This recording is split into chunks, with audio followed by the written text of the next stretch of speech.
Okay, so we left off with graphing this equation, y equals 2 tan of x over 2 from negative pi to pi. And we said we found the asymptotes, we found the 0, which is halfway between them, and now we're just plotting points halfway between the asymptote and the 0, so at negative pi over 2 and at pi over 2. So here's one thing to keep in mind.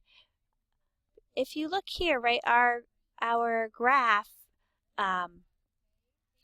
has this swoosh. So to the left of the 0, it's negative. To the right of the 0, it's positive. So it's something to keep in mind when you're graphing, because here's what happens. At right of the 0 at pi over 2, I'm at 2, which means left of the 0 at negative pi over 2, I'd be at negative 2. Okay, you can go ahead and plug it in here, but that's the answer that you would get, because they're both going to have the same value because they're at the same angles, just one is positive and one is negative. And in the characteristics of the tangent graph, you have a positive and a negative value on either side of the 0. So I know that those are my values. I know I have this kind of swishy looking curve, and so for the rest of it you can really just sketch it by hand. I'm not too concerned with where your other values kind of, where your graph, what other points your graph goes through, just to make sure that it goes through those points there. And so that's kind of what it would look like. It's kind of hard to graph it, but hopefully you get the idea there. It would be more of a smoother curve like this, kind of. And that's the, let me see if I can clean that up a little bit. That's the idea of the shape of it. So it shouldn't be a straight line. It should kind of have that sort of swooshy kind of curve to it. Kind of somewhat like that. Let me fix the bottom part here. So it looks somewhat like that. So let's see. Oops. And we'll come down and like that. Remember, it doesn't touch the asymptote, doesn't cross the asymptote, but that helps you with your boundaries of where you should be graphing it. So those are the basic components of the tangent graph. So we said here that this 2, normally in our sine and cosine graph, right, that represented our amplitude or our maximum or our minimum. It is useful here, but it doesn't represent that, right? It does not represent a max or min because we don't have one. But we do, when we're plugging in those values, we do take our answer and then multiply it by 2.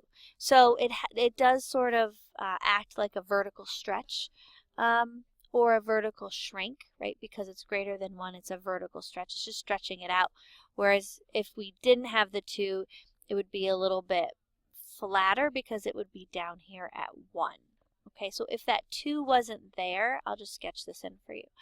If that 2 wasn't there, then I would be at 1 here and at negative 1 here. And so that graph would be more of kind of this shape, like that. Generally speaking, it would have that kind of shape to it.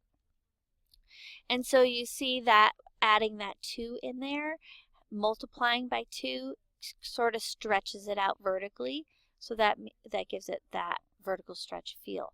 If that number in front is less than 1, then it gives it that shrinking sort of look to it. It's getting sort of closer to the x-axis because it would be shrinking, so it would be even wider. It might look something more more like this. Okay, so it depends on what number is in front of tangent.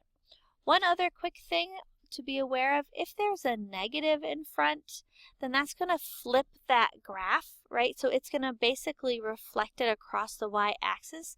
So instead of going down on the left and up on the right, it would flip over. And so it would end up doing something more like this. And I'm just sketching this in. But it would have that sort of a feel to it. Okay, so that's all that a negative would do there. Just flip it over over you're flipping over the X, which in turn means you're flipping it over the Y for this case. So instead of going up from left to right, you'd be going down from left to right. That's pretty much it with the tangent graph. You've got only a couple problems to do on this, and then when we meet next time, we're going to talk about phase shift and of all the graphs and how we go about approaching that. All right, everyone, we'll see you next time. Thanks. Bye-bye.